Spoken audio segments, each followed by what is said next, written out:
narito na naman tayo para sa isang napaka-sweet at nakakakilig na love story nila Kalingap Edu at Ate Viancy. Tulad mo ay aking makilala.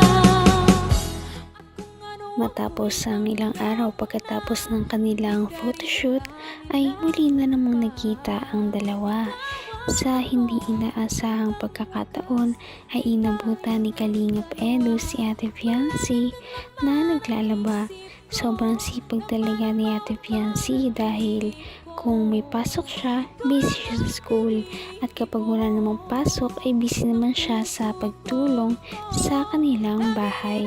Nakakatuwa talagang suportahan si Ate Viancy dahil nakikita natin na talagang kahit gaano nakalayo ang kanyang nararating ay talaga namang down to earth pa rin siya at hindi nakakalimot sa pagtulong sa kanyang pamilya sa mga basic na gawain sa bahay.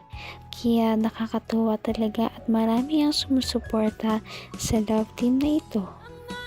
Bakit? Bawal ba?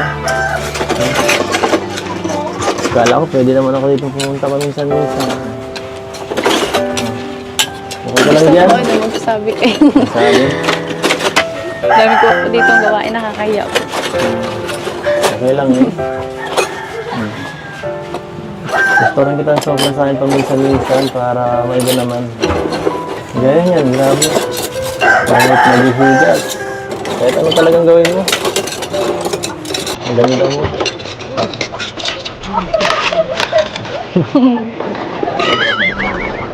Oy, okay ka lang? Malinis na yan. Ano mo? Ano? Dito na yata nagpapahinga eh. Huwag mong pag-uri masyado sarili mo. Baka mapasma ka yan. Tapusin ko lang po ito para makakain na po kami. Okay, nag-chat ay. Hindi pa pala kayo nakakain. Sige, akin na iba. Tulungan na kita. Ha? Ako na maawa. Ako lang po. Dudumihan ko ng konti. Dudumihan ko ng konti. Marunong din ako. Marunong ako mag-uwi. Ito mo mag-uwi. Baka hindi ako pa nagugas yung sa inyo. Linis na yan. Tama na yan.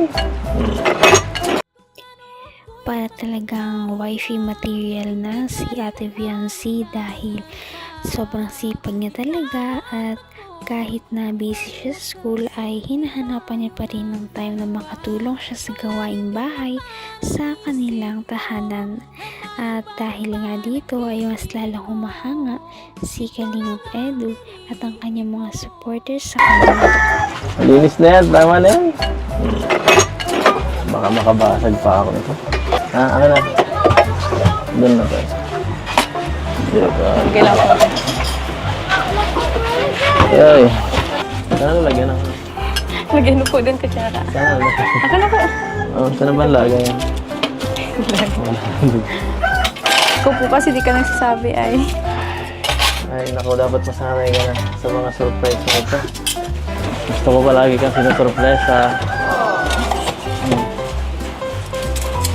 Mahilig ka sa surprise eh. Kaya po pala ganun yung chat niyo. Ha? Kaya po pala ganun yung chat niyo. Ano? Ano kaya yung kinat ni Eds? Tama na yan. Pahinga ka na. Kumain ka na dito. May pagkain baga. Magandang hapon po tayo. Masahin ka pa? Oh, may dala tayo dito. Makikain. Naku, baka maubos sa pagkaano nyo dito. Kanin. Madala na lang ako ng bigas na bigay ng ano. Ni Dan. Ito po lagyan niyo po dyan. Okay. Mabis lang po ako. Nakakaya po sa inyo. Ayun na. Si siguro ay na-miss talaga nila ang isa't isa dahil kahit na simple lamang ang kanilang kakainin noong araw na yon ay talagang masaya pa rin sila basta't magkasama silang dalawa. Nakakatuwa dahil binisita na naman ni Kalingap Edu si Ate Fiancee. Pagkatapos ng nakaka-stress na school ay nakita na naman niya si Kalingap. Ang lakas mo ah. Ang lakas mo ah. Tingnan pa bubungan na namin. Nabuti at nabubungan na Oo nga po eh. Pasensya na po na kung natigil yung ano po, ano, yung bahay. Pansamantala lang naman po. Okay lang yun. Okay lang po. Dali lang naman po yun. Ano pati baga? Ano? Undas? Mm. Sinaktong undas naman. Saka inuna lang din po namin yung kina Christian, yung magkapatid po na walang ano. Kasi yung bahay po yung talagang butas-butas na. Kung napanood nyo po, tapos talaga po may ano na, may sementado na. Ayan. So okay lang naman sa inyo na po yun. Oo naman. May bahay pa naman. Kay Biancy po, okay din. Benta nga kami ng baboy. Sabi ko, Wow. bigyan muna tayo ng yero. Samantala lang. Isya? Grabe. Kaya nakabili kaming yero.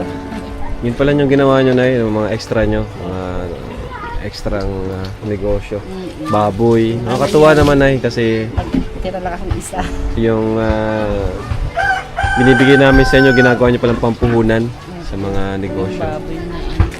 Dati po baga alaga lang namin yan. Hindi namin yan sarili. Kaya talagang laking Ay, tulong siya? po talaga. Opo. Ngayon, sarili nyo na po. Ay, ayan. Sa yung mga Medyo nakakalungkot nga dahil pansamantalang ititigil ang paggawa sa bahay nila Ate Fiancee dahil medyo nagkukulang na nga sa panggastos ang Kalingap team dahil hindi lamang ito ang kanilang pabahay na ginagawa sa panahon ngayon dahil marami pang iba ang kanilang pinapabahayan. Sa panahon ngayon ay nag-iipon muna sila bago ituloy ulit ang pabahay kay Ate Fiancee. ano, para Grabe. mahirap kasi po pag nag-aalaga lang ng baboy. Si Biancy naman po, kumusta naman po siya? Hindi naman po ba siya nahihirapan sa mga schedule namin kapag nagbablog po? Hindi naman po. Hindi naman. Kaya lang talagang pag may ano siya sa school, hindi talaga siya nakakasama. Oo nga May po. exam. Okay lang naman po yun. Ano naman po si Biancy, basta pwede siya, talagang pupunta po siya. Opo, pag talagang ano, na ano yung mahatid ba? Ihatid ako ni Kuya sa ano, dait. Yun, minsan nasa Tapos, pag inaano po siya, bawa sinusundo siya ni Eds, okay lang naman po sa inyo. nag-ano man, nagpapaalam Tapos naman. hinahatid siya ni Edo dito. Nung isang araw nga, nag-ano, sinundo siya. Sabi, medyo mas, ano pa yung ano niya, sama yung pakiramdam. Butit na agapan ng gamot. Tapos yun nga, pagbalik ni ano, binila naman siya ni Kuya Edo ng gamot. Ay, Kaya sabi ko, grabe. okay na. Pero si Eds na, okay naman po si Eds para sa inyo. Oo, mabait naman si ano. Bahala sila. Grabe guys, hinahatid natin si nanay. Hinahatid natin si nanay. Sila naman yung nagkakaintindihan, hindi ako hindi naman. Ay, nako. Doon naman po sa ano, minsan syempre may mga negative comments. O, di naman si Biancy na apektuhan. Strong naman siya. Pag may mga bash ako, Napaka-humble din talaga ng mama ni Ate Fiancee. Siguro ay dito talaga siya nagmana sa kabaitan dahil kahit na naitigil pa ng pansamantalang kanilang paggawa sa bahay nila ay hindi lamang ito talagang nagalit at ito ay ngumiti pa at mabait pa rin na makitungo sa Kalingap team. Napaka-sweet talaga nila at napakabait ng tambalang ito kaya maraming sumusuporta. Kaya naman sana ipatuloy natin silang suportahan at mahalin si Fiancee, si Kalingap Edu at ang Kalingap team. Yan lamang at maraming salamat sa panonood. Abangan natin kung magkakatuluyan ba talaga si Kalingap Edu at Fiancee. Hanggang sa muli! Bye! Ngayon'y abot